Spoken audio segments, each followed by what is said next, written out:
Hello, magandang gabi po. Welcome po sa Jesus at Ministry Church. So magandang gabi po sa inyo po mga viewers at dito rin sa church. Salamat po. First timer, first night po natin kasama si Brother Edgar. Purihin ng Panginoon sa mga sumusubaybay. Salamat po. At samahan niyo po muli kami sa aming pag-aaral. Welcome po. Dito lang po kami sa Jesus and Ministry Church, Ampid San Mateo, sa kay Brother Village po. Ngayon po ay 286 midweek service. Every Sunday po, tuloy pa rin tayo sa Book of Luke. So, natapos na po natin yung chapter 7. So, chapter 8 na po tayo, aklat ng Lucas. 9 o'clock po tayo dyan hanggang inaabot ng 11, mga kapatid. So, sige po, this evening, Book of Joshua, chapter 7. Hindi po chapter 1 po yan, nagkamali lang po. Chapter 7. Natapos na po natin yung chapter 6, nagtagumpay po si Joshua at ang mga Israelita para makontest o yung besiege yung Jericho. So nakita natin at nalaman natin sa ating study kung paano ito nagtagumpay. Okay, so ang title po ng ating teaching sa gabi ito ay The Eighth Commandment. Sa Tagalog po ng anong utos ay huwag kang magnanakaw. So, sige po, we study the Bible. Pag Sunday po, look tayo, New Testament. Pag Wednesday, Old Testament. Same lang po yun. Ang teaching po is inductive Bible study series po, book by book, chapter by chapter, verse by verse, and then expository preaching. So please join with us mga kapatid. Sana may notebook po kayo, may papel po kayo, o kaya may ballpen na makapag-jot down po tayo. Isa po yan sa mga tumutulong sa atin sa paglago. Nire-review po natin yung ating study. Sige po, let's pray. Aming Diyos, salamat po. Tinataas namin ang aming gawain ito. Nawa ay maging blessing po ito sa amin at sa mga viewers at dito sa church. Yung warning, ano po ba ang consequences ng mga kasalanan na nagawa na ayaw po ninyong ipagawa. So, dito po makikita namin ano po ba ang resulta, yung epekto nito. Kaya Lord, tulungan mo kaming maunawaan namin. Ito po ay naganap na matagal na pang panahon, pero nananatili pa rin yung prinsipyo, yung aral na dapat at hindi dapat naming ginagawa. Kaya pangunahan niyo po kami, aming Diyos, ng iyong banal na Espiritu at maunawaan namin ang iyong pag-ibig sa amin dahil sa pamamagitan ng salita mo ito. Tinataas po namin ang lahat. Sa ngalan ni Jesus na aming Panginoon. Amen. Okay. So, ngayon mga kapatid, kung isa-summarize po natin yung teaching last week. Sa chapter 6 ng Book of Joshua, so nalaman natin, actually marami pong nagtuturo nito. One of the very greatest story of faith, picture of success, picture of victory. Isa ito sa mga madalas gamitin ng mga topical pastor, teacher, isa ito sa mga topic na madalas gamitin bukod kay yung battle between David and Goliath. It's about faith din po yun. Ito rin, so madalas gamitin. Pero dito sa church, hindi po namin to pinili kasi series po kami dahil nag-start po kami ng Wednesday, Book of Genesis, chapter 1, verse 1. So natapos namin yung aklat ni Moses ng 5 aklat na yon, Genesis to Deuteronomy. Ngayon po ay nasa Joshua na po kami. So series po kami since nag-start po ito ng Wednesday. And since nag-start din po kami ng Sunday, so ang Sunday po namin, bumalik na lang po kami sa New Testament. Nagsimula po kami, Book of John, chapter 1, verse 1. Siguro kung kayo sumusubaybay, natapos po namin yon hanggang Revelation.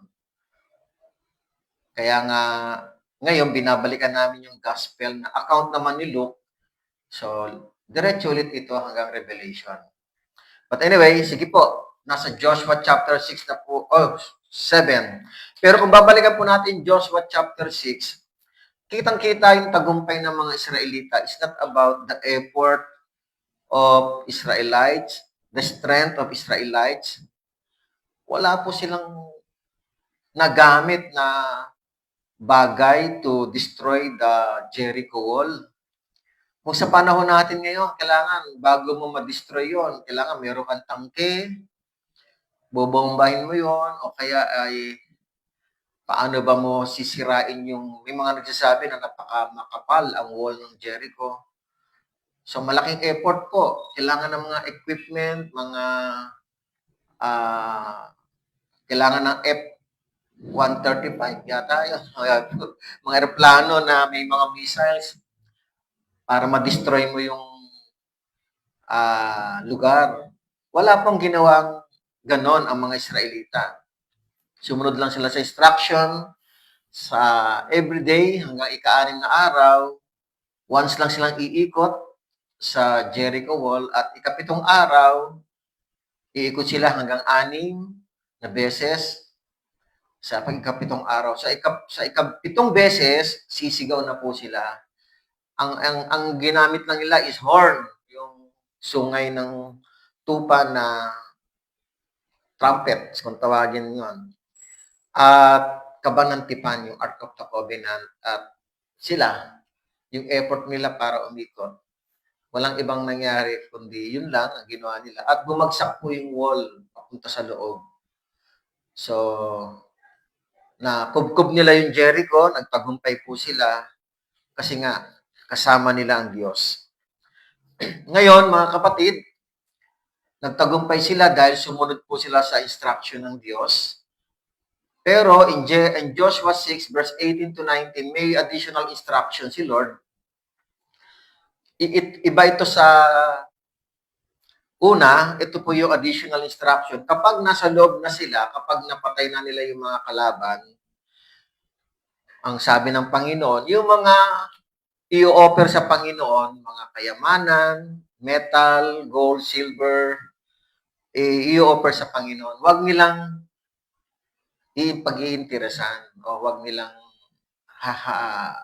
aalisin sa ilalagay nila yung sa kabangyaman ng Panginoon. Doon, may problema po tayo doon. Kaya yun ang topic natin ngayon sa chapter 7, may mga sumuway. At ano ang epekto nun ng pagsuway? So this Joshua 7 verse 1 to 26, ito po yung teaching natin ngayon. Ano ang reaction ng Panginoon sa paglabag ng Israelita sa ginawa nila rito? Joshua 7 verse 1, Josue 7 verse 1. Ngunit ang mga anak ni Israel ay lumabag tungkol sa mga itinalagang bagay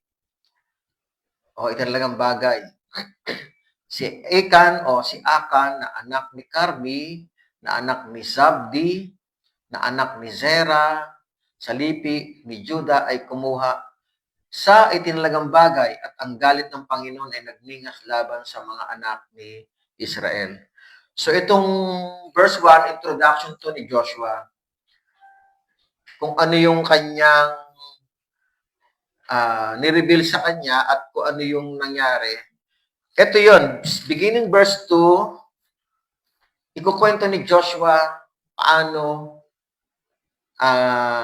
gumawa ng paglabag si Akan.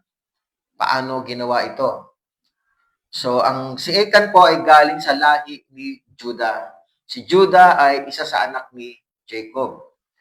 Verse 2, si Josue ay nagsugo ng mga lalaki mula sa Jericho. So, ang pinaka-base point nila, Jericho na. patungo sa AI. Hindi po siya artificial intelligence, AI lang o I. City of I na malapit sa Bethhaven sa gawing silangan ng Bethel at sinabi sa kanila, umahon kayo at tiktikan ninyo ang lupain at ang mga lalaki ay humayo at tiniktikan ang Ai. Mga kapatid, ito po yung pagdala ng spies para i-ocular inspect yung lugar dahil dadaanan din nila to patungo sa pinakatawag na capital city ng Canaan. Ang magiging capital is Jerusalem. Patungo sila rito sa maraming lugar sa city of Canaan. Kailangan lang tiktikan yung lugar para ma-survey nila kung gaano kalakas, kahina. Actually, ganito ang ginagawa. In Book of Numbers, chapter 13, ganun din ang ginawa. Inutusan ni Lord si Moses para mag-appoint ng 12 leaders each tribe, o one leader each tribe. So, 12 tribes po yon, kasama si Joshua at si Caleb. So, sabi ni Moses, tingnan ninyo kung gaano katataas ang kalaban, kung gaano kahina, kalakas, yung pagsusurvey nun. So, ito, ganun din. Titingnan din nila kung ano ang mga tao dito sa lugar ng Ai. So, titiktikan nila ito. By the way, ang lugar ng Ai, the city of Ai is located, karagdagan lang po ito, although binanggit na rito, Bethhaven at saka Bethel. But the city of Ai is located 20 kilometers northwest of Jericho. Pag tinirin niyo sa mapa, nasa kaliwa siya, 20 kilometers. Ano rito? Hindi ko na ipa-flash yung mapa, pero konti lang naman ang agwat sa Jericho. And then, verse 3, at sila'y bumalik kay Josue at sinabi sa kanya, huwag mo nang paahunin ang buong bayan, kundi paahunin lamang ang 2 o 3,000 lalaki at salakayin ang Ai. Huwag mo nang pagurin ang buong bayan sapagkat sila'y kaunti or sila'y kakaunti. Mga kapatid, maliit lang po yung city of Ai, pero ito kasi posible po kasi siyang nakaharang siya sa daanan patungo sa cities of Canaan. Marami pa hong dadaanan doon. Kakaunti lang po siya. Pag tinignan natin Joshua chapter 8 verse 25, ang lahat ng napatay po doon, kasama na babae, lalaki, bata, nasa 12,000 lang yung population. 12,000. Kaya kung 12,000 ang population, baka ang mga soldiers nila, baka nasa 3,000 to 4,000 lang. Kaya nga nag-estimate po yung nag-tik-tik, sabi niya, 2,000 to 3,000. Okay na yon. Konti lang naman sila. So, andun yung estimate. What happened? Verse 4. Kaya't umahon mula sa bayan ang may 3,000 lalaki. So, very confident po. High ang spirit nito. 3,000 lalaki. Mataas ang kumpiyansa. No? Kasi nakita nila kung paano sila nagtagumpay sa Jericho. Kaya't umahon mula sa bayan ang may 3,000 lalaki. At sila'y nagtakbuhan, medyo nabago. Nagtakbuhan po sila sa harapan ng mga lalaki sa Ai. Anong nangyari? Itong 3,000 soldiers na to, tumakbo daw ito. Natakot? Naduwag? Ano po nangyari? Verse 5. Ang napatay sa kanila ng mga lalaki sa Ai ay may 36 na lalaki. At kanilang hinabol sila mula sa harapan ng pintuang bayan hanggang sa Sebarim. So, yung pintuang bayan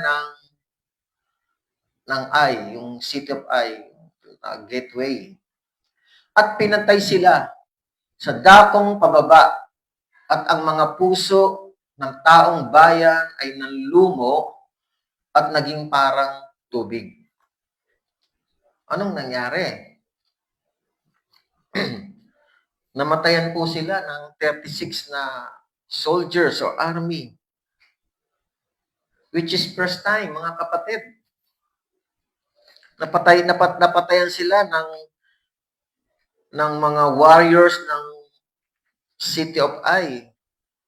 Napakakaunti lang nito.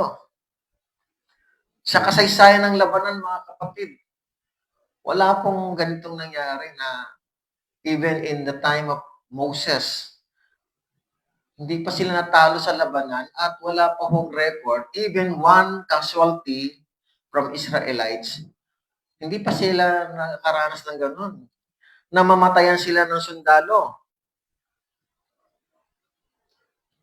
Imagine niyo po mga kapatid, bago po sila nag-cross ng Jordan River, napatay nila si King Sihon at si King Og. Na si King Og ay meron siyang territory of 60 cities na pinalilibutan din ng matataas na pader, yung bawat city. And yet, the Bible never mentioned even one casualty from Israel. Dito, nangyari. Ang liit lang nito eh. Parang ito nga lang ang pinakamaliit na kukubin nila. For even Jericho is bigger than Ai.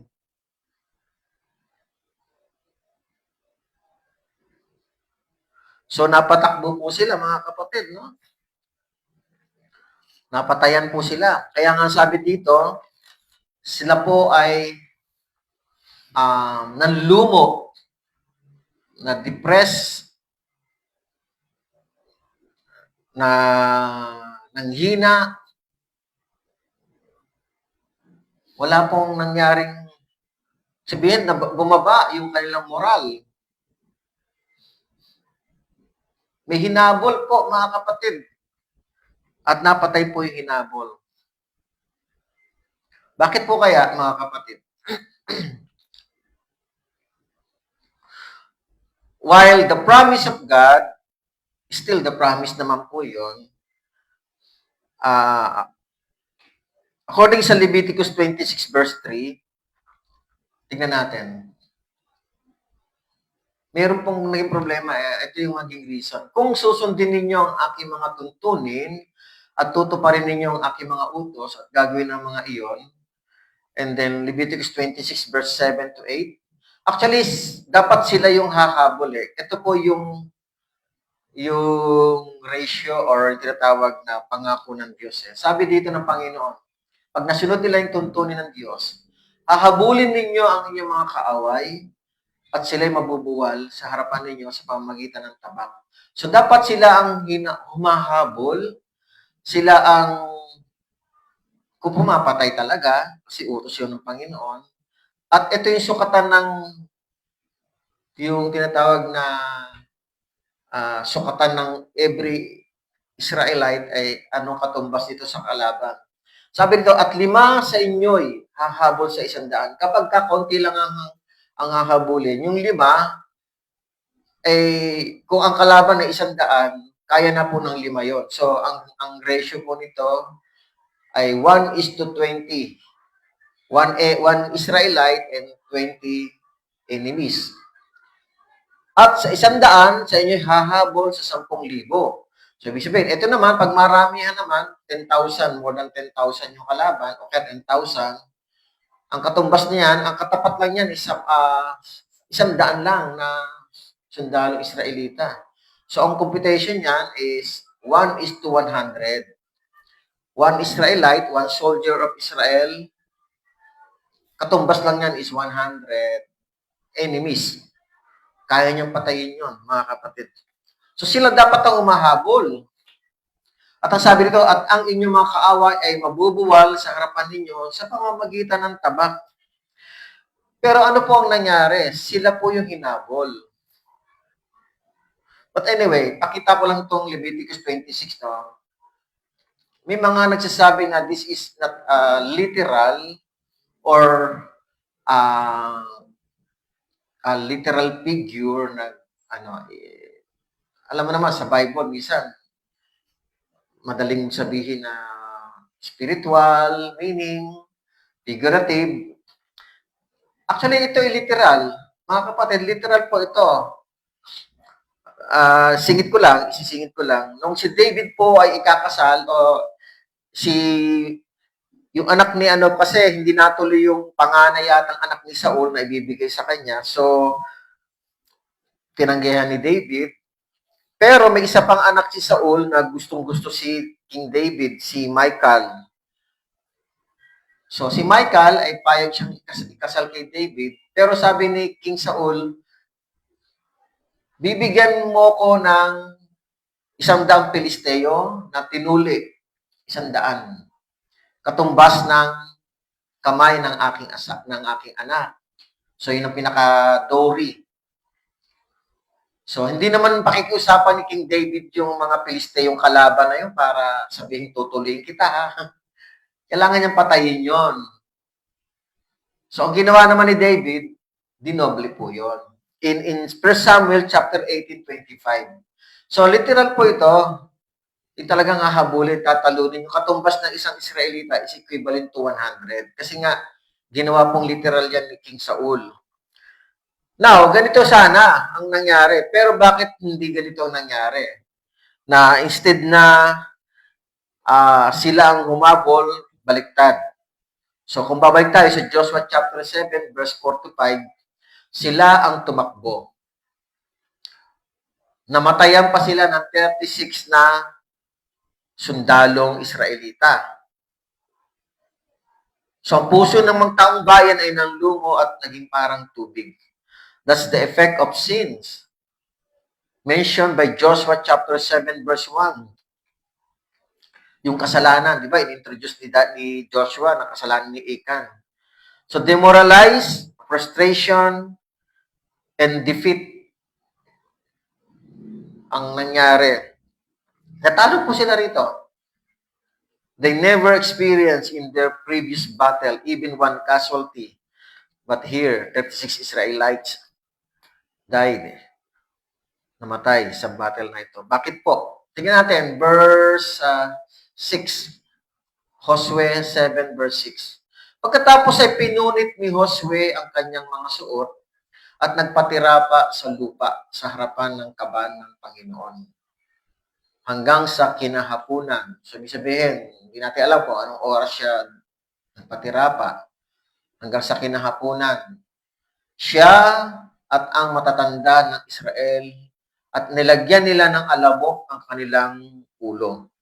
Okay. Fell down to the earth, halos halikan ang sahig, and put dust on their heads is the act of humility and worship gesture before God. Pero, may kasamang pagrereklamo. Tingnan natin, verse 7. At sinabi ni Josue, O Panginoong Diyos, kinausap ang Panginoon, bakit mo pa pinatawid ang bayang ito sa Jordan upang ibigay lamang kami at puksain ng kamay ng mga Amoreo. Sana'y nasiyahan na kami nanirahan sa kabila ng Jordan. Alam niyo po, itong reaction po ni Joshua is something like complaining. Doon sa wilderness, nung buhay pa si Moses, ito yung mga reaction ng mga Israelitang galit ang Diyos. Bakit di pa kami pinalabas? Yung mga tanong dapat wala bang libingan sa Egypt? At dito mo kami hinayaang mamatay sa wilderness? Wala bang mainom? Wala bang makain? Doon kasi may pagkain. Ay, yung ganong klaseng reklamo na meron ang mga Israelita. Now, ito na naman yung tono ng pagreklamo na si Joshua naman ang nagreklamo. Kasi andito yung tanong na sana'y nasiyahan na lang kami nariyan sa kabilang Jordan. Although, tapos na po yung tinapos na po ni Lord yung history ng kahihiyan ng Egypt. Actually, andito rin natapos yan. I think is in Joshua chapter 5 yata yun chapter 5, verse 9, iginulong na ni Lord because of circumcision, tinanggal na ni Lord yung kahihiyan ng Egypt. So, hindi na mababanggit dito even si Joshua in Egypt. Tapos na po yun. But this is a new event, a new sequence o very fresh na sabihin, bakit pinabayaan? Yun ang kanya no? Sana nakontento na lang kami. So, kinu-question si Lord. Nag-react na lang si Joshua. Tingnan natin, verse 8, tuloy lang natin. O Panginoon, ito pa ho, ang sabi ni Joshua, ano ang aking masasabi pagkatapos na ang Israel ay tumalikod sa harapan ng kailang mga kaaway? Mga kapatid, si Joshua po ay kilalang warrior. He never surrender. Kilala siyang nagwawagi lagi. So, hindi siya sanay ng ganito. And then, ano pang sinabi niya? Verse 9, sapagkat mababalitaan ito ng mga Kananeo at ng lahat ng naninirahan sa lupain. At kami ay kukubkubin at tatanggalin ang aming pangalan sa lupa. At ano ang gagawin mo sa iyong dakilang pangalan? Actually, ang pangalan ng Israel ay nakaugnay sa pangalan ng Diyos. So, yun ang sinasabi ni Joshua. Kung kami matatalo, makukubkub, sino pa ang nation bearer of your name? Parang ganon. Kung sino pa magbibitbit ng iyong pangalan? Parang sinasabi ni Joshua. So, dito sa pagkakataon ito, natatakot po si Joshua. Kasi nakita niya, kakaunti lang yung kalaban, pero nalagasan po sila, 36. So, dahilan ng pagreklamo ni Joshua is fear, pagkatakot sa mga Canaanites. Because Joshua is, laging labanan to tsaka laging nananalo talaga to. Hindi siya natatalo. Hindi pa siya natatalo even once. Even his personal life, ganun din si Caleb, na hindi sila natatalo. Out of 603,550 male, 20 years old and above, even mga warrior din katulad niya, only Joshua and Caleb remain alive, nakapasok, and entered promised land. Kaya sa lahat ng labanan, hindi sila natatalo. And then, even Joshua against Moab, in Moab, sa mga Moabites na nandoon, like si King Og and King Sihon, hindi sila natalo. So, first time dito ni Joshua nakaranas ng pagkatalo under his ruling or under his rule. Bukod sa pangangalaga o bukod sa pag-rule ng Diyos. Masakit kay Joshua ito na nagkaroon siya ng pagkatakot sa mga tao. Actually, agresibo ang mga Canaanites. The early stage lang, nung lumabas sila sa Egypt, nilusob sila ng mga Cananeo. Yung panahon na buhay pa si Joshua, si Moses. So, very, matatapang din po yun. So, ngayon, hindi nalalaman ni Joshua yung plano ng Diyos. Bigla na lang, alam niya na hindi sila iiwan, hindi sila pababayaan, pero parang nabago kaagad kay Joshua yung pangyayari dahil natalo sila. Ngayon, ano ang reaksyon ng Panginoon sa mga salitang ito? Actually, hindi gusto ni Lord yung mga ganito Pero tingnan natin, anong reaksyon ni Lord? At sinabi, verse 10, ng Panginoon kay Josue, tumayo ka.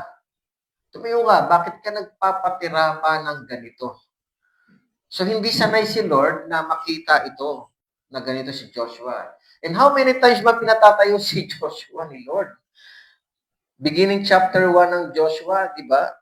Verse 2, tumayo ka. Go and lead the Israelites. Go and cross the Jordan River and then, di ba, sabi ni Lord, arise, go over Jordan. Joshua 1 verse 2. Tapos na siyang i-comfort ni Lord, ay pangako na ng Panginoon sa kanya, I will never leave you nor forsake you. Pero anong ginagawa mo? Bakit ka nagpapatira pa? Tumayo ka, sabi ng Panginoon. Get up, tumayo ka, sabi dito. Why do you lie dust on your feet. So, parang gano'n na, parang nagpatira pa. Hindi gusto ng Panginoon ito, mga kapatid, no? Parang naging sensitive si Joshua, maging ang tawag dito, parang, ang tawag doon, may termino ron, parang sensitive ba? Sa harap ng mga Israelita, parang nanghihina siya. Gusto ng Panginoon, lagi siya nakatindig, matalo manalo, mataas ang ano niya, ang gusto ng Panginoon, very strong. Yung leadership niya, hindi mababahira ng pagkatakot ng mga Israelita. Sabi nga ni Lord, hindi sila iiwan, ipababayaan. Pero, actually, kasama nila si Lord dito ng panahon na ito. Pero, kailangan ipakita ng Panginoon yung pangyayari na merong hindi siya nagustuhan nung pumasok sila sa Jericho. Ayaw niyang palagpasin ang pagkakamaling ito. So, sa pamamagitan na namataya sila ng 36 soldiers, pinararamdam ng Lord na may something wrong. So, ito ipapaliwanag ng Panginoon kay Joshua. Verse 11,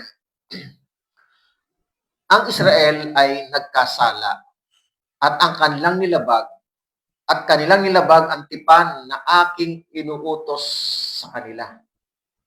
Sila'y kumuha sa mga itinalagang bagay. Sila'y nagnakaw, una, nagsinungaling, ikatlo, at inilagay ang mga iyon sa kanilang sariling dala-dalahan. Okay. Ano yung nilabag ng mga Israelita? Ito po yung binanggit ko kanina. Tingnan natin sa Joshua 6 verse 18 to 19. Bago nila lusubin ang Jericho, nagsingit po, nagdagdag ng utos si Joshua galing kay Lord. Sabi ko, ngunit kayo, layuan ninyo ang mga itinalagang bagay. Baka kapag inaitalaga na sa inyo ay kumuha kayo ng anuman sa itinalagang bagay. Sa gayoy susumpain dahil sa inyo ang kampo ng Israel, yung tirahan nila, at magkakaroon ng kaguluhan. Verse 19. Ngunit lahat ng pilak, ginto, mga sisidlang tanso at bakal ay banal sa Panginoon. Ang mga ito ay ipapasok sa kabangyaman ng Panginoon. May lamok. So mga kapatid, nilabag po ito ng Israel. Kasi sabi niya, ang Israel, masyadong malaki ang sakop ng salitang Israel. So, para kay Lord, isang kasalanan ng Israelita, kasalanan ni Israel. Ang Israel nagkasala. Sabihin, samantalang isa lang ang binabanggit dito sa introduction ni Joshua, si Achan lang. But nadadama yung ibang Israelita. So, ano yung kasalanan nila? May tatlo silang kasalanan. Number 1, sa verse 11, sila'y, balik natin, Joshua 7:11, sila'y nagnakaw. Verse 11, ayan. Anong kasalanan nila? Una, sila'y nagnakaw.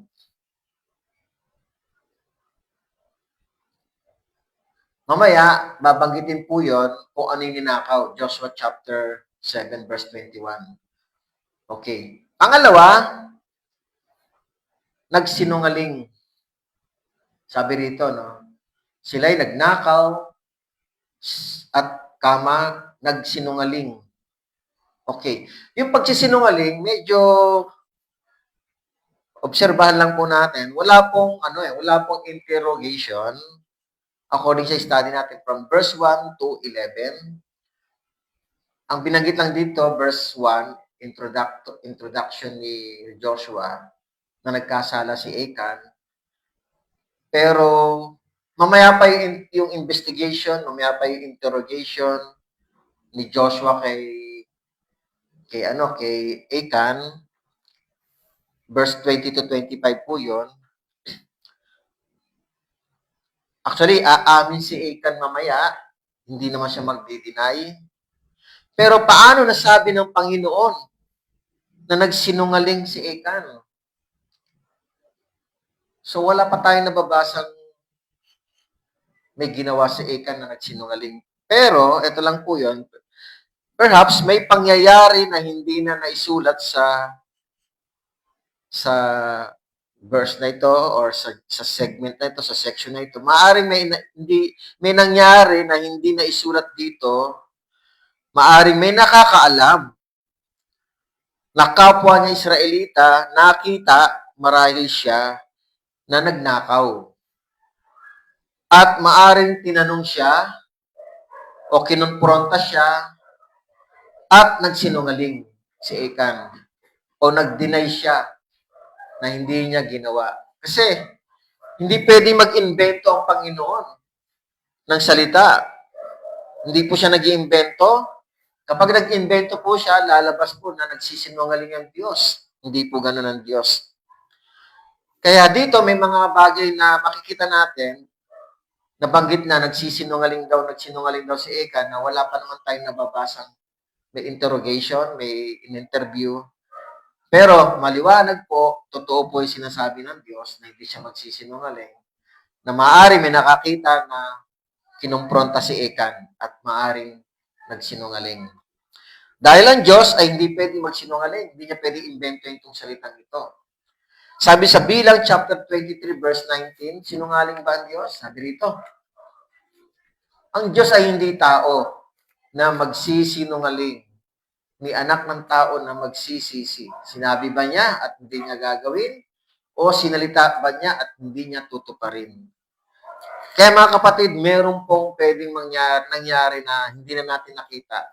But this word, nag-emphasize po ito na meron pong pagsisinungaling na binanggit si Achan.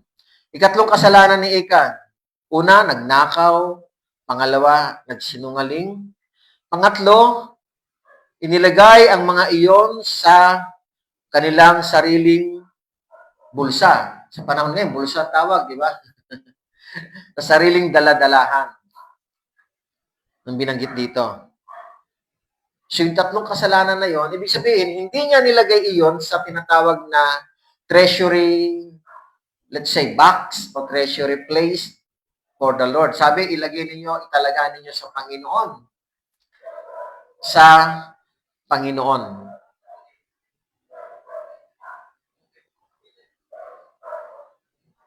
Kasi batay doon sa kwento kanina, kung ano yung itinalaga sa inyo, dadalhin nyo yun. Ibig sabihin, huwag niyong kukunin. Siguro, itinalaga na, okay, bitbitin mo yan, dalhin mo yan. Siguro, ito sa'yo, ito yung ginto, ito yung pilak. Siguro, iaatang sa'yo na, okay, dadalhin nyo yan doon sa treasury, I think, let's say, box o place ng Panginoon. Pero maari, gano'n na, pero hindi po nakarating. Nilagay po ni Achan sa kanyang dala-dalahan. Dala-dalahan. Marahil may connection ito nung sinabi ni Jesus sa New Testament. Pag nangaral kayo, mag-Evangelyo, huwag kayo magdala ng dala-dalahan, bulsa o anuman. Pag nagutom kayo, alam ni Lord na the Lord will provide. Pag pinakain kayo, kumain kayo. Kasi alam ni Lord yon na mayroong tatanggap sa kanila. Kung ayaw kayong tanggapin, ipagpag ninyo yung inyong sandalyas at mababawi ninyo, ang kapayapaan ay babalik sa inyo.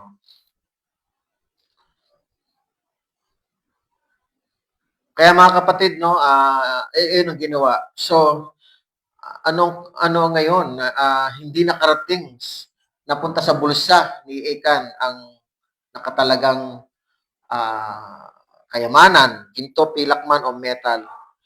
Ngayon, ano ang consequences ng kasalanan ng pagnanakaw? Ano ang parusa dito?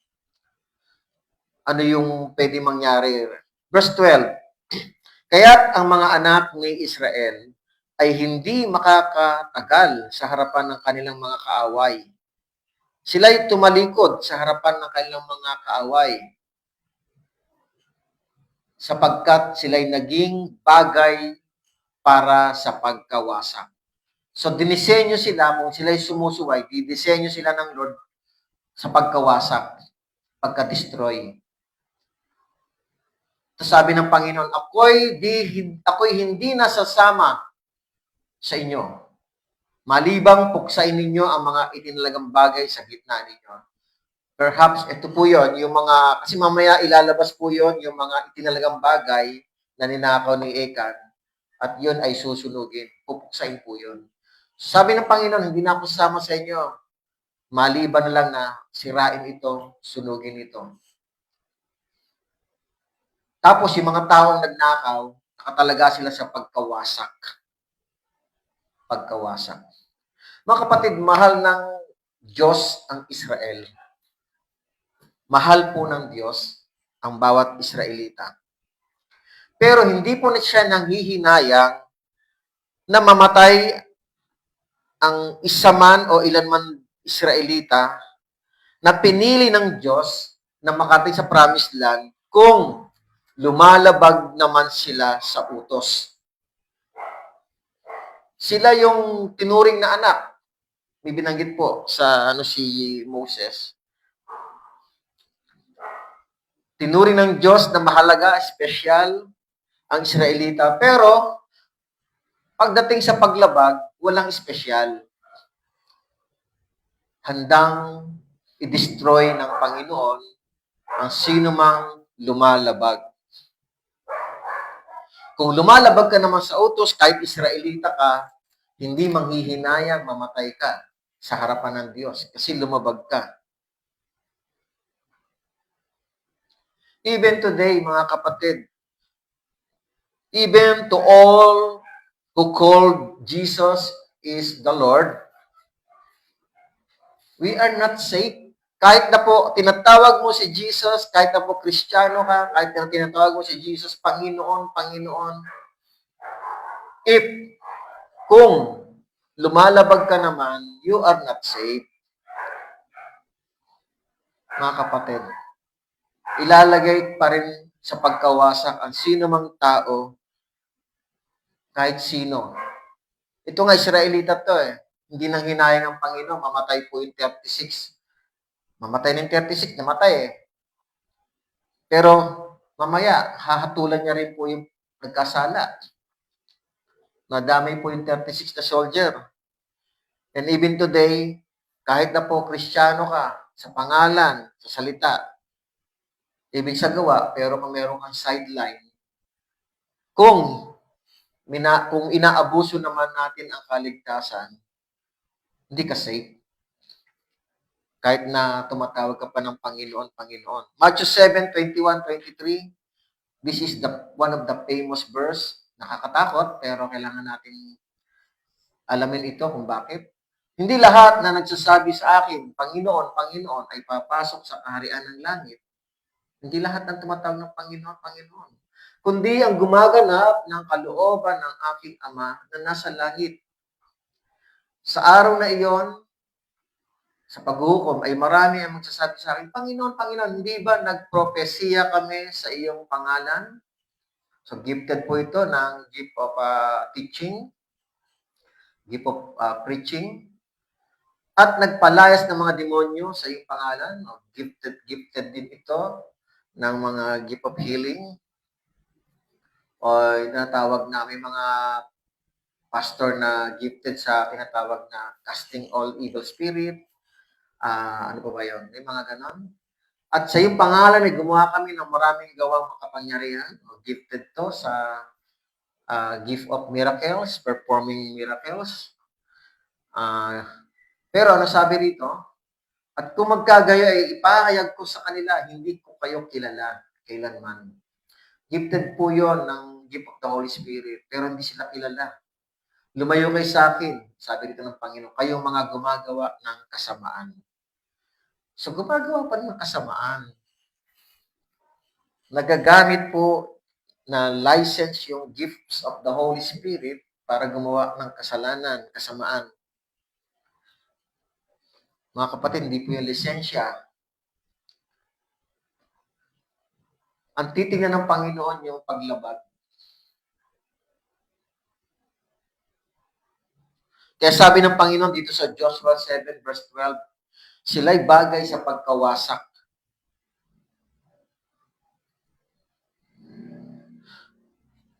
Kaya mga kapatid, tayo rin, nag-iingat. Tayo rin pinag-iingat mga kapatid. Hindi po sinasabi dito ng Bible, never mentioned in the Bible direct or explicitly mentioned that once you are saved, always saved. No. Hindi po. Tignan po natin yung sinasabi sa Revelation.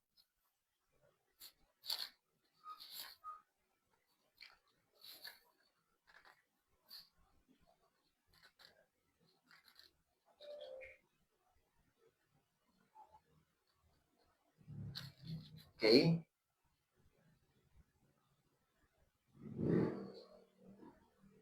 Sabi po dito,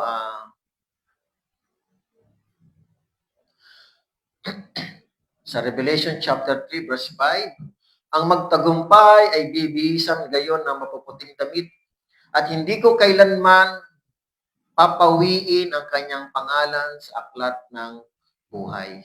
Ibig sabihin, may chance sa matanggal yung pangalan ng taong nakalagay ang pangalan sa aklat ng buhay. Sabi dito, magtagumpay. So, ibig sabihin, nasa process pa ng victory ang bawat isang mananampalataya. Kapag nagtagumpay ka, although posible na your name is written down in the book of life today, pero baka hindi ka magtagumpay, sablay. Pero sabi nito, at hindi ko kailanman papawin ang kanyang pangalan sa aklat ng buhay. Pero ibig sabihin, ang magtagumpay ay bibisang gayon na mapuputing damit at continuous po. At hindi ko kailanman papawin ang kanyang pangalan sa aklat ng buhay. Kung magtagumpay. Kaya nga, even your name, no? Our name, pwede mawala. Kaya nga sabi ni Moses kay Lord, Panginoon, kasala pa yung mga Israelita eh. Ako nilang burahin mo ang pangalan ko sa aklat sa talaan ng iyong aklat. Sabi ng Panginoon, hindi. Ang sino mang nagkasala ay siya ang aalisin ko sa talaan ng aklat. I think is Exodus chapter 34. O 32, nung nagkasala po yung mga Israelita, gumawa ng gintong guya. Chapter 32 of Exodus 32, beginning verse 31 to 33. And then sa 33, sabi ni Lord, ngunit sinabi ng Panginoon kay Moses, ang sino man nagkasala laban sa akin ay siya kung buburahin sa aking aklat. Kaya mga kapatid, ingat po. Dito po hindi po nang hinayang na mamatayan po sila ng sundalo. Kasi nga po, sabi ng Panginoon, ang mga ganong bagay, sila ay naging bagay para sa pagkawasak. At sabi ng Panginoon, hindi na ako sasama sa inyo, malibang puksain ninyo ang mga dinalagang bagay sa gitna ninyo. Ibig sabihin, kasama nila ang Diyos, kahit natalo po sila, namatayan po sila ng 36 na sundalo, kasama ang Diyos. Kasi, kailangan lang yung message iparamdam ng Panginoon na may masamang nangyayari, merong hindi nagustuhan ng Panginoon. Kaya pinayagan niya mangyari na mamatay ang 36 soldiers na ito.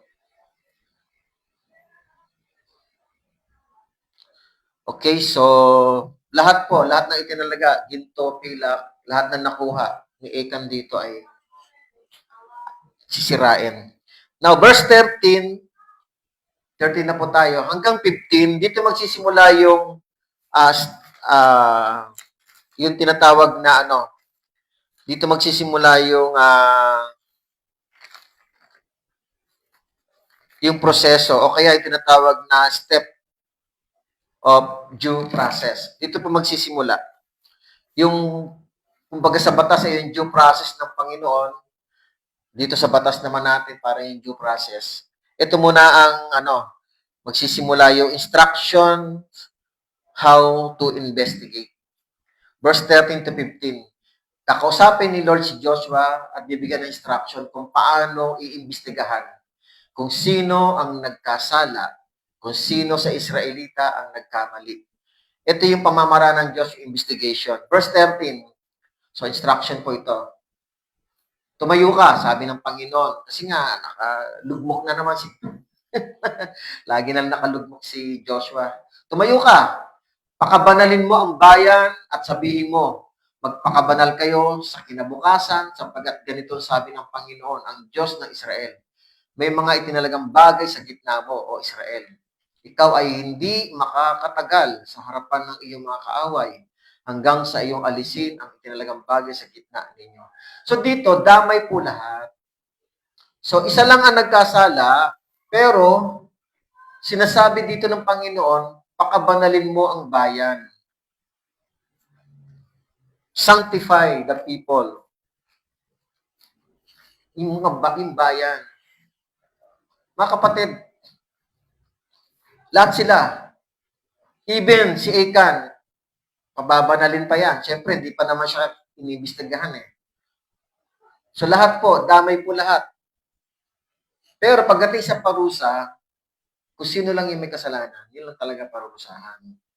Pero pagdating sa sanctification, isa-sanctify muna lahat, and then damay kasi sila eh. Tumanggap sila ng kasalanan. Kasi nga, pag sinabing Israel, hindi siya nire-represent na individual person lang o bawat ang Israel is a whole nation, nire-represent siya ng actually isang tao, correctly sinabi ko kanina. Ang nire-represent ng Israel is a one person, si Jacob, na anak ni Abraham, anak ni Isaac. Kaya every person, every individual Israel, nagkasala ka, sa ngayon, damay yung kapwa mo, kahit hindi nagkasala. Kaya nga sabi rito, pakabanalin mo ang buong bayan. Bakit hindi na lang yung nagkasala? Hindi po kasi, ganun ang Lord. Israelita is si Jacob, sakop niya yon. So, siya lang po yon. Nirepresent siya ng one person, si Jacob. Okay, verse 14. So, una, pakabanalin. Tapos, verse 14, sa kinaumagahan ay lalapit kayo ayon sa inyong mga lipi. Setting process, no? Ayon sa mga lipi. Ang lipi na pipili ng Panginoon ay lalapit ayon sa mga angkan. So, yung lipi dito, yung tribes. Tapos, second, yung angkan is family sa New King James. So, yung tribe, yung pinaka-leader po ng tribes, pinaka-matandang leader na nabubuhay doon, yung mga lalaki doon, tapos sino man yung tinatawag na angkan or family, may iwan yon. And then, at pipiliin ng Panginoon ang lalapit ay sa mga sambahayan o tinatawag na household. At ang sambahayan, doon sa sambahayan na yon, pipili rin doon at pipiliin ng Panginoon ay lalapit bawat lalaki. So, ibig sabihin, parang i-screening sila.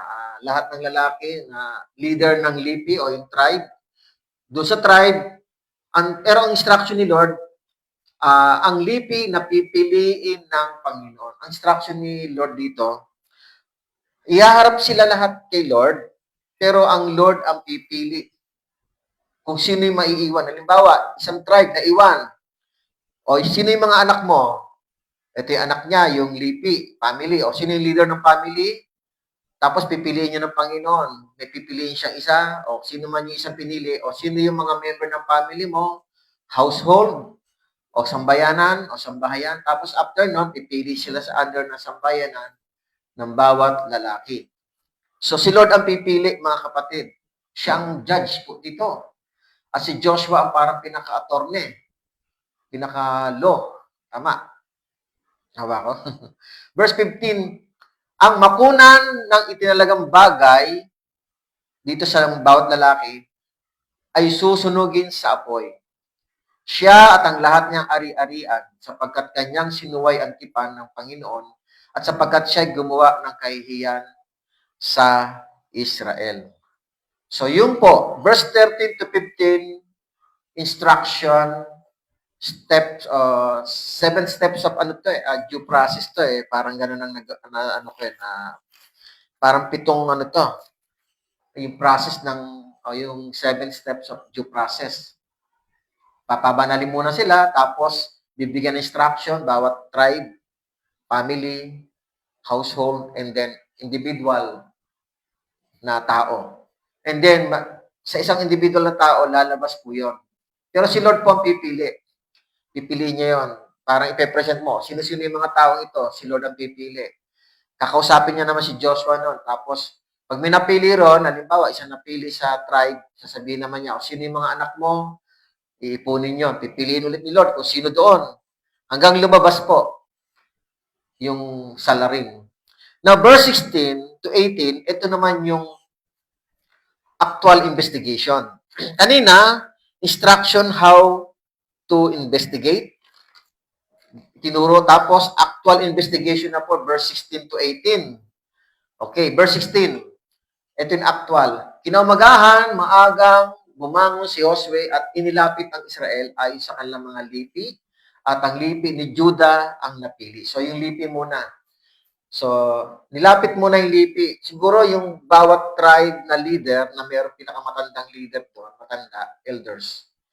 So, iniharap kay Lord, so napili ni Lord si Judah. Okay? So, si Judah po, mga kapatid, galing dito si King David. Galing dito si Joseph at si Mary na foster parent ni Jesus sa lupa. Okay? So, pinili si Judah sa tribe. And then, verse 17, kanyang inilapit ang angkan ni Judah. So, si Judah, at napili ang angkan ng mga Zeraita. So, yung angkan, yung pamilya ni Judah, under him, yung sino man yung leader na ito, ang napili ay si Zeraita. Kanyang inilapit ang bawat lalaki sa angkan ng mga Zeraita, yung mga lalaki, at si Sabdi ay napili. Okay? So, si Sabdi, ang Sabdi na to, hindi Sabdi ko, ito po ay lahi ni Judah. Okay? So, sabi rito, verse 18, kanyang inilapit ang bawat lalaki sa kanyang sambahayan. So, after ni Sabdi, ay napili siya. So, inilapit niya lahat yung mga lalaki sa kanyang sambahayan, sa kanyang household. And then, kanyang inilapit ang bawat lalaki sa kanyang sambahayan at si Akan o si Akan na anak ni Carmi, na anak ni Sabdi, na anak ni Zerah, sa lipi ni Judah ay napili. So, kung titingnan natin, si Akan, pataas yung kanyang lahi, anak siya ni Carmi sa household, anak siya ni Zabdi sa family, at anak siya ni Zerah sa tribe ni Judah. So, ang pinakabuhay na leader po noon, kung titignan natin, ang leader na buhay noon na galing sa tribe, pinakamatandang leader na buhay na elders, si Zerah. Kung titignan natin. Tapos, sa family naman ni Zerah, yung mga kalalakihan, ang napili si Sabdi. So, si Sabdi, kinuha niya kanyang mga anak, mga lahi niya. Sa household naman ni Carmi, pinapunta si Carmi. Si Carmi ang napili. At yung mga anak ni Carmi na pinapili, pinahanay siguro yon.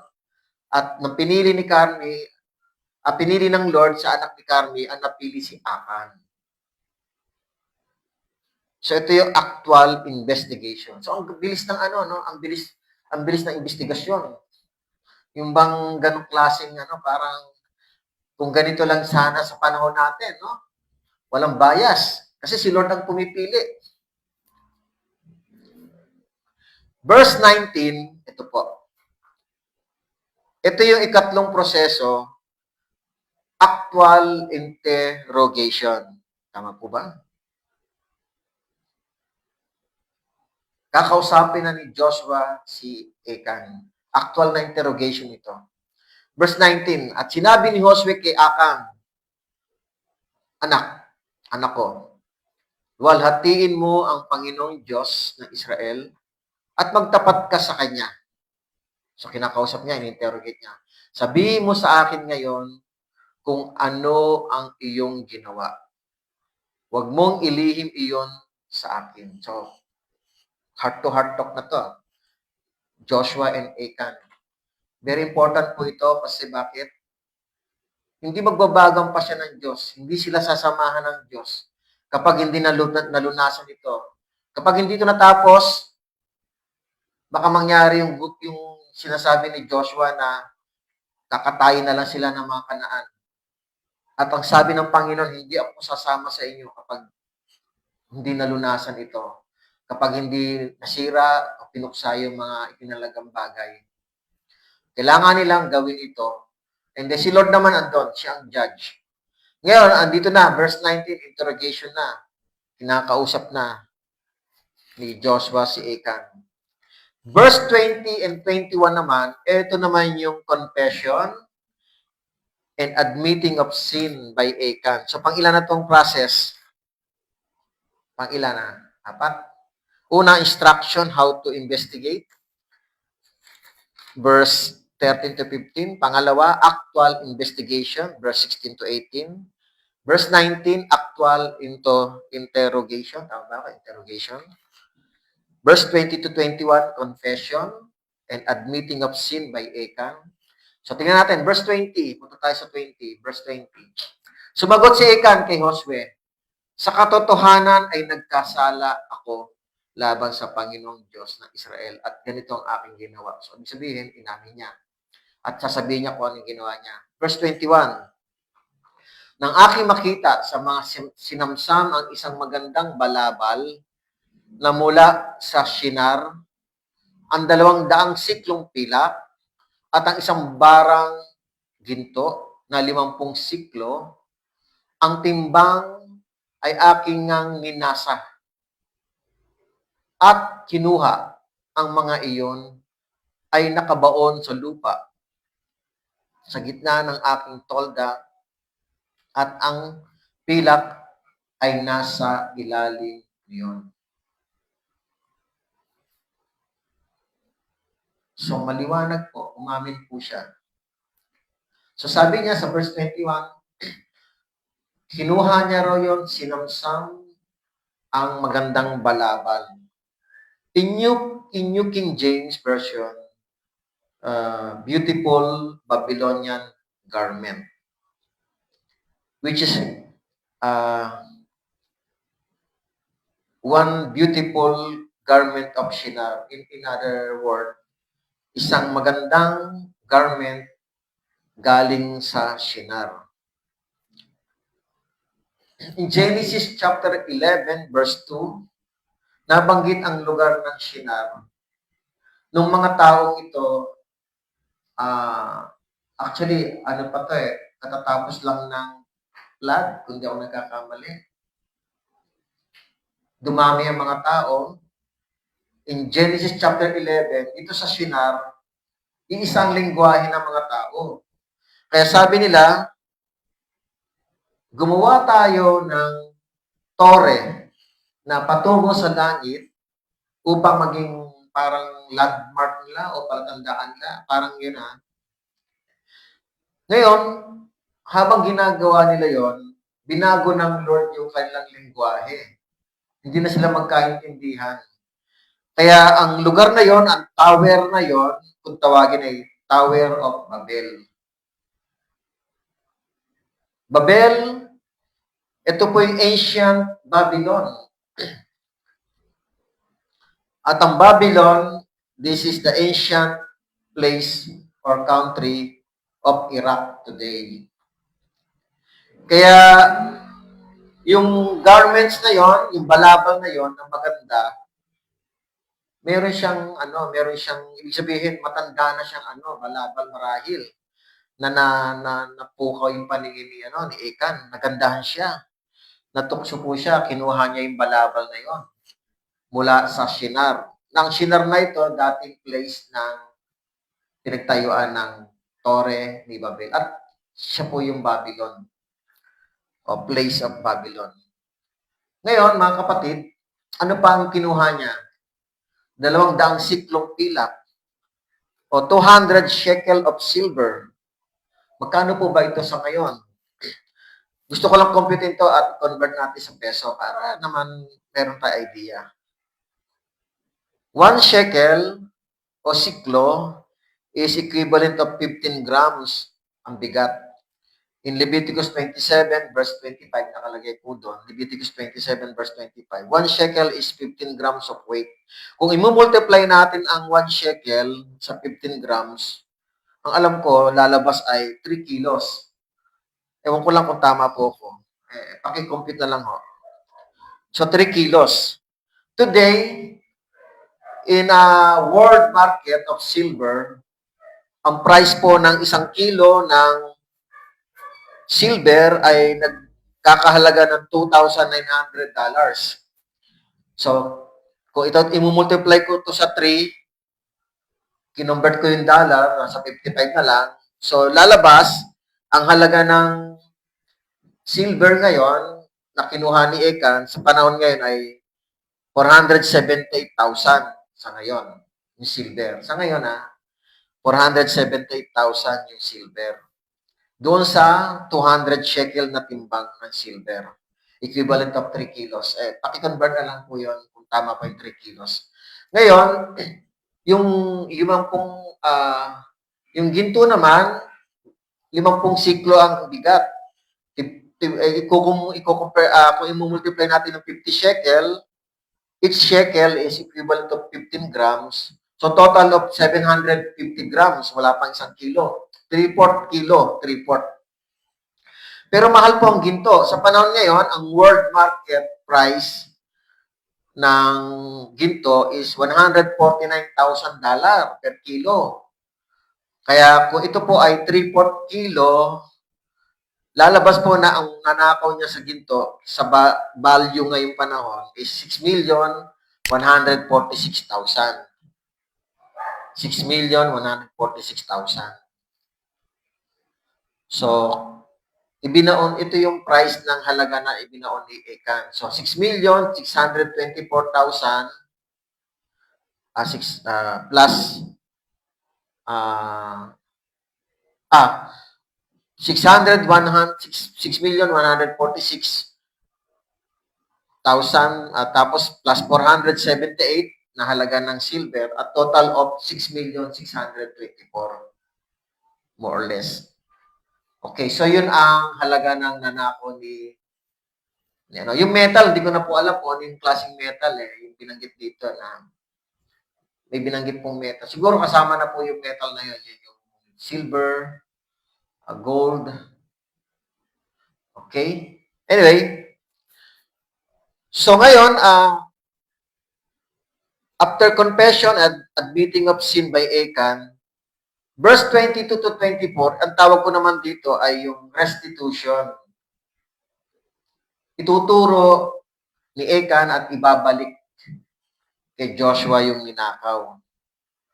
So, ang tawag po dito, restitution. Kaya lang late na. Ang restitution dapat, yung dapat hindi umamin Sabihin umamin, hindi dahil naimbestigahan. Pero ganun pa man, restitution pa rin ito, ibinabalik. Verse 22. Kaya nagpadala si Josue ng mga sugo at kanilang tinakbo ang tolda at nakitang iyon ay nakatago sa kanyang tolda. Actually, sa loob ng tolda to, may lupa. Sa lupa, kasi lupa lang naman ang siguro balat ng hayop yung pinakahinihigaan. But anyway, so, and then nakita nila kay Josue at sa lahat ng mga anak ni Israel, ulitin ko po, verse 22 pa lamang. Kaya nagpadala si Josue ng mga sugo at kanilang tinakbo ang tolda at nakitang iyon ay nakatago sa kanyang tolda at ang pilak ay nasa ilalim niyon. Verse 23.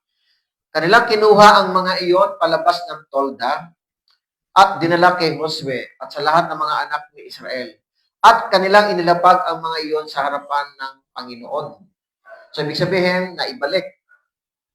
Ito yung step of, due process, restitution. Ibinalik na. Okay, tapos, verse 24 na. Verse 24, kinuha ni Josue at ng buong Israel, nakasama niya si Achan, na anak ni Sera at ang pilak, balabal, barang ginto, ang kanyang mga anak na lalaki, dami pating lalaki at mga anak na babae. ang kanyang mga baka, mga asno, mga tupa, ang kanyang tolda, at ang lahat niyang ari-arian, at kanilang dinala sila sa libis ng Akor. Okay. So ito po yung verse 22 and verse 24. Ibinalik yung mga nawala, kinuha ni Achan, restitution kung tawagin natin. So dito, sa verse 24, kung mapapansin natin, hindi nabanggit yung asawa. Hindi natin alam kung biyudo po siya or hindi kasali o hindi nadamay. Pero, yung mga anak na lalaki at babae ni Achan ay kasama. Dinala po silang lahat. Okay. So, ano po ang ibig sabihin nun? Perhaps, may kinalaman po yung yung mga anak. Kasi sa kultura naman nila doon, nakatira po yung yung mga anak, kasama yung mga anak sa katira sa isang pamilya sa isang tent, sa isang bahay doon, tent lang po yun. So maari, para itago mo, ibaon mo sa ilalim ng lupa ang kayamanan, posibleng malalaman ng mga anak. So kung sa batas natin yan, ay may tinatawag na accessories o kaya ay kasama ka, kabilang ka sa pagnanakaw, tinolerate mo, maaring walang kibo, nagwalang kibo po ang mga anak. Kasi nadamay po sila mga anak ni Achan, babae at lalaki. Actually, this is the law of God. Hindi pwedeng magbayad ang anak kung ang kasalanan ng tatay ang gumawa. Actually, this is the law of God. Ang nagkasala lang ang parurusahan. Hindi damay ang anak o magulang. Tignan natin, Deuteronomy 24 verse 16. Ang mga magulang ay hindi papatayin dahil sa mga anak, ni ang mga anak ay papatayin dahil sa mga magulang. Bawat tao ay papatayin dahil sa kanyang sariling kasalanan. And then Ezekiel 18, verse 19 to 20, gayon man, sinasabi ninyo, bakit hindi magdurusa ang anak dahil sa kasamaan ng ama?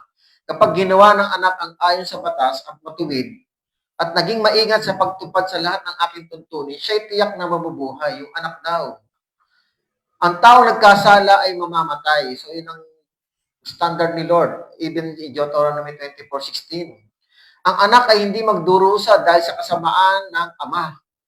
Ni ang ama ay magdurusa dahil sa kasamaan ng anak. Ang katuwiran ng matuwid ay isa sa kanya. At ang kasamaan ng masama ay isa sa kanya. Pero sa pagkakataong ito, makikita natin na damay po yung anak ni Achan. Yun nga, baka part po siya ng accessories o tinatawag na extended yung ganong kaso na nakita mo na pero pinabayaan mo pa. Actually, in biblical principle, in James chapter, binanggit din niya sa James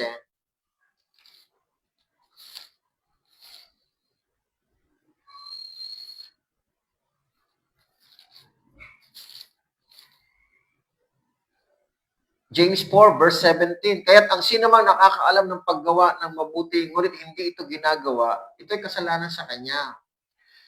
Kaya nga, kapag meron ka nakitang isang bagay na mag-i-involve ka, kakasuhan ka, ay mag-isip-isip ka po. Kailangan, wag mo i-tolerate, gawin mo yung tama, lalo na kapag may ginawang masama ang sino mang kapwa mo, kapatid mo. Pag sinang-ayunan mo yun at nahuli, pwede ka madamay. So ganito nangyari dito, pati anak ni Achan ay nadamay because I believe ay involved sila. Kasi imposibleng hindi nila makita yung hukay, doon sila nakatira So sinang-ayunan ng magkapatid yung ginawa ni Achan. So dapat isinumbong na lang nila yung tatay nila. Kaya minsan mga kapatid, yung conspiracy, delikado talaga. What happened to Ananias and Sapphira, yung mag-asawa, nagkaroon sila ng conspiracy. Instead na ibigay ng tapat yung alay dahil nagbenta sila ng piece of property para ibigay sa mga alagad, para sa ministry. Nung hawak na nila yung pera, ay binawasan nila Nagkasundo yung mag-asawa. Ano nangyari? Pinatay po sila ng Panginoon. Acts chapter 5.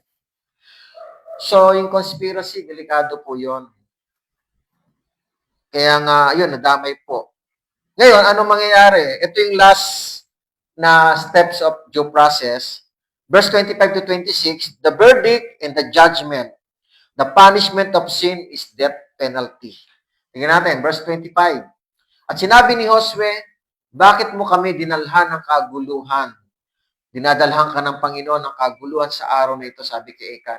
At pinagbabato siya ng mga bato ng buong Israel at kailan sinunog sila. So, hindi lang, kasi kung si Ekan lang sinunog, dapat sinunog siya. Pag sinabing sila, kasama yung mga anak. Kasi dinala po sila doon eh. Sinunog sila sa apoy. Verse 26, kanilang binuntunan siya ng mataas na bunton ng mga bato hanggang sa araw na ito. At ang Panginoon ay tumalikod sa bangis ng kanyang galit. Kaya't ang pangalan ng dapong iyon ay tinawag na libis ng Akor hanggang sa araw na ito. So mga kapatid, hinatulan po. Ang method of death penalty ng mga panahon noon is stoned to death. Babatuhin hanggang mamatay. So more or less 36 law na merong parusang kamatayan. So ito po ay pagnanakaw, ito po ay sakop ng 10 utos. Ang 10 utos po mga kapatid, halos lahat po yun, mga kapatid, ay parusa ng kamatayan. So binato. And then sabi sa verse 26, at ang Panginoon ay tumalikod sa bangis ng kanyang galit. So ibig sabihin na humupa yung galit ng Diyos nang merong nagbayad ng parusa. So mga kapatid, ilan lang po ito sa step of due process. Tama ba ako? Due process, yung pamamaraan kung paano lilitisin, hahanapin, investigation hanggang sa judgment. Ibig sabihin, ang bilis ng proseso. Andun yung investigation, interrogation, pag-amin sa kasalanan, ano pa, yung restitution, kaya lang huli na po yung pagbalik eh. Wala na eh.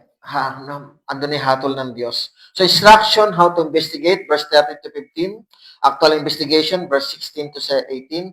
Actual interrogation to Achan, verse 19. Confession, admitting of sins, verse 20 to 21. Restitution, verse 22 to 24. Anim lang pala. And the verdict, the judgment, and the punishment of death penalty.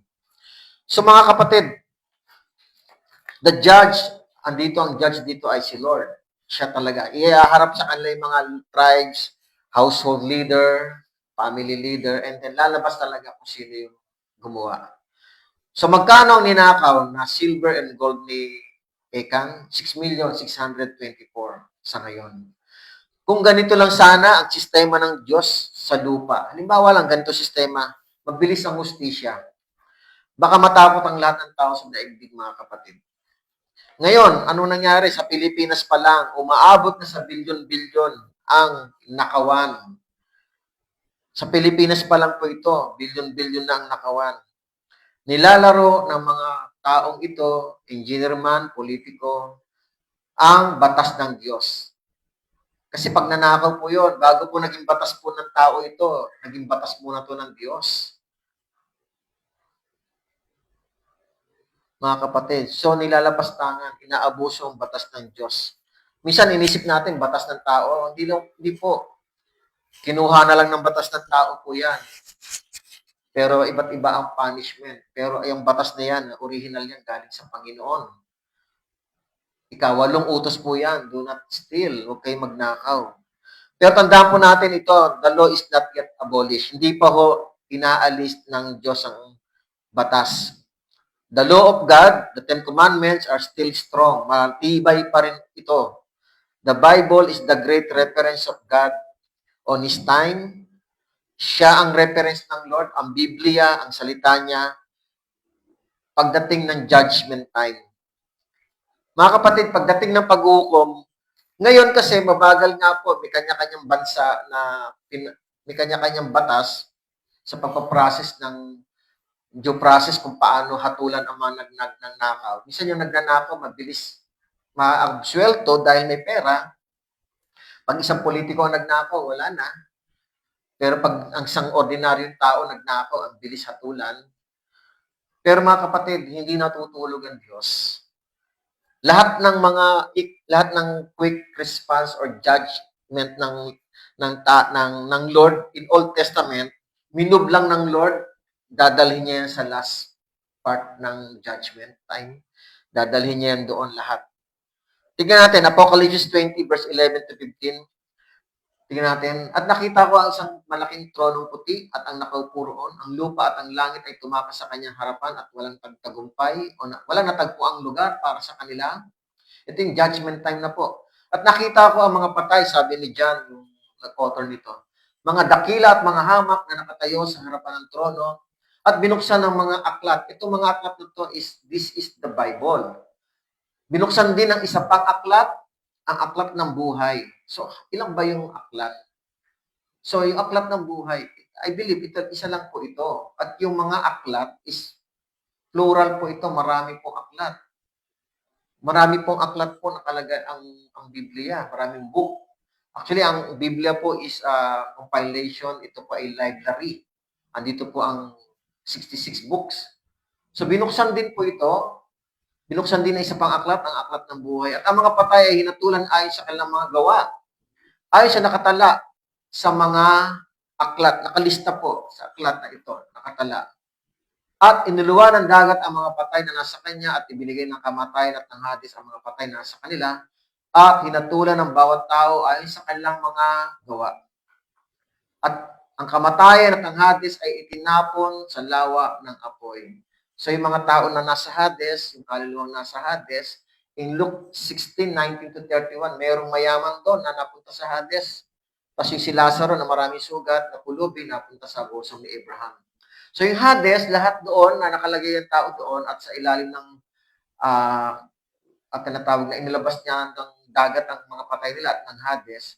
Sabi dito, ang kamatayan at ang Hades ay itinapon sa lawa ng apoy. So, meron pang, mainit na doon sa Hades pero meron pa rin lake of fire. Ito ay ikalawang kamatayan, ang lawa ng apoy. Ang unang kamatayan ay sa Hades.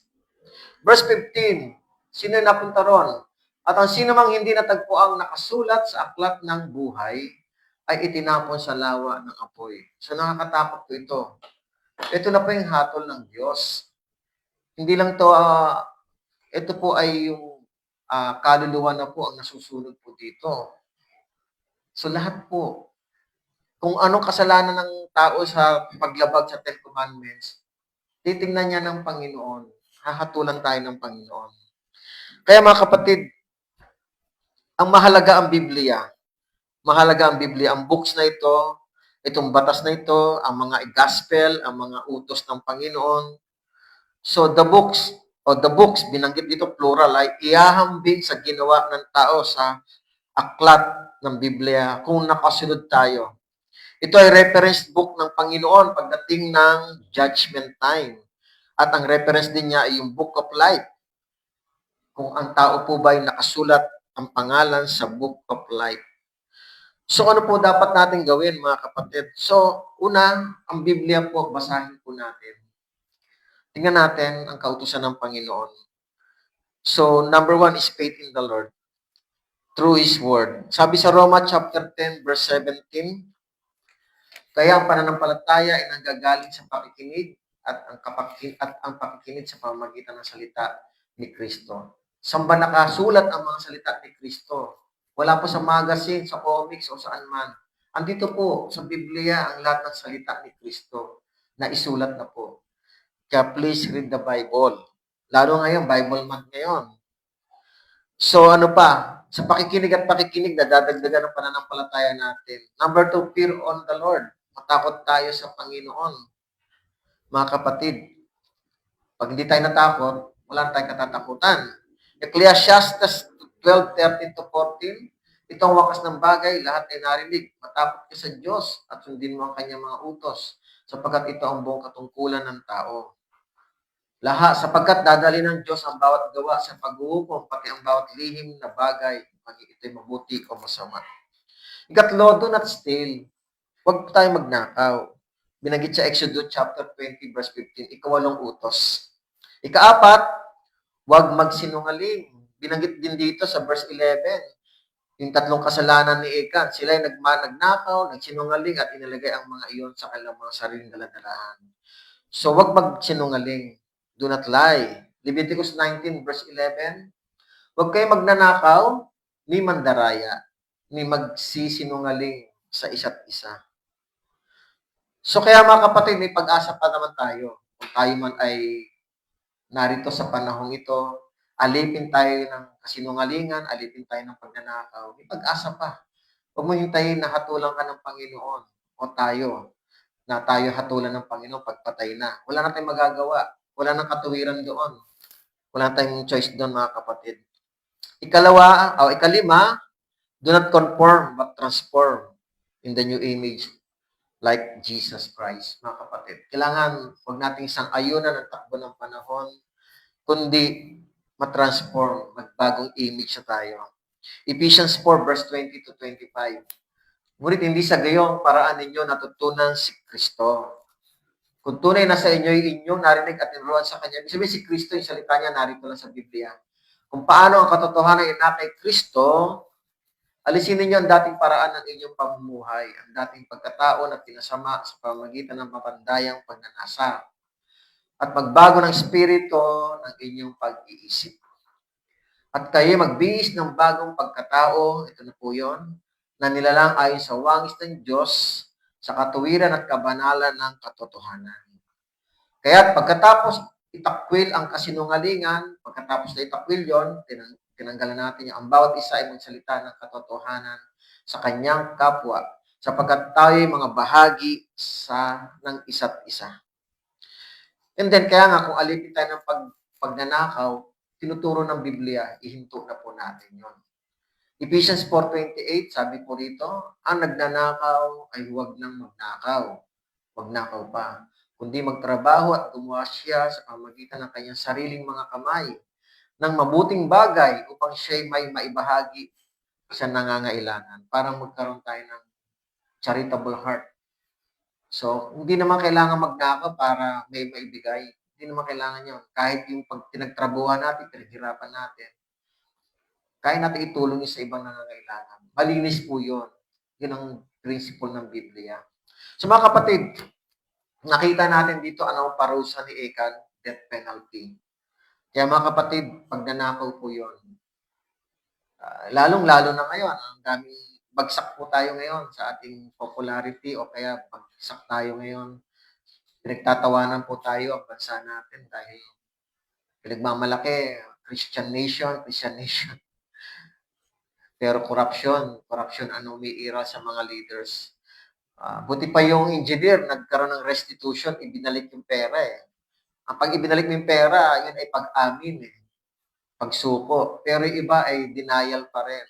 Yung mga politics na denial pa rin. Ano ba naman yung magsisi ka at ibalik mo yung pera? Hindi mo masama. Kasi nga po, yun ang gusto ng Lord, umamin at ibalik yung pera. But anyway, may the Lord bless you mga kapatid. Hayaan kayo ng Panginoon na pagpalain. Mabago po tayong lahat. Yung prinsipyo natin dapat mawala. Dapat ang prinsipyo ng Diyos ang umiral sa isip, sa salita, at sa gawa. Let's pray. Diyos Ama sa langit, salamat po muli sa iyong kabutihan. Salamat po sa paalala ng iyong salita.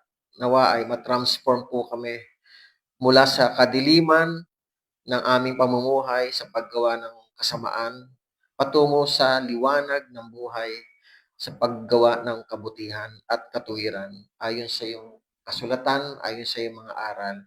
Nawa ang banal mong Espiritu ay patuloy na umiral po sa amin, maghari, mangibabaw ang mga desisyon niyo, Ama, sa amin.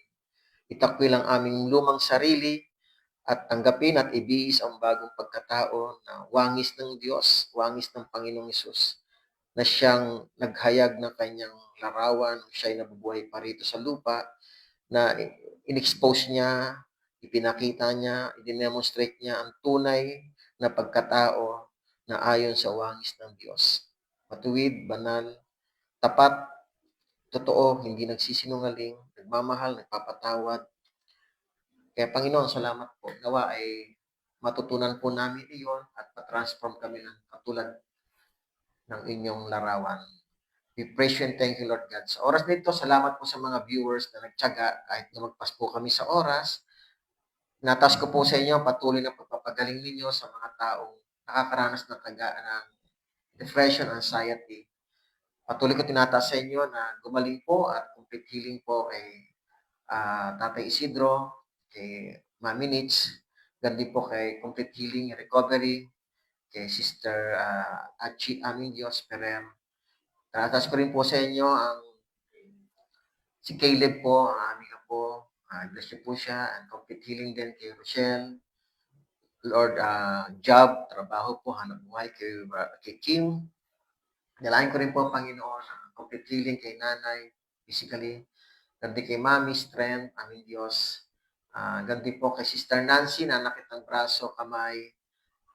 Ingatan niyo rin po siya sa kanyang pagdating galing Australia. We lift up to you, Lord, also si Brother Don, kagalingan, complete healing kay Brother Don, kay Brother Ramil, Panginoon. Aming Diyos, maraming salamat po at sa mga viewers, tinataas ko po na ang Diyos ay patuloy na magpala sa inyo, magpatuloy na magparamdam ng kanyang pag-ibig sa inyo, pagpapatawad at pagpapagaling. Ama, salamat po. In the name of Jesus we pray. Amen. Amen. God bless you all po. Sensya na po, umaba. Praise God. Chapter 8 na po next week.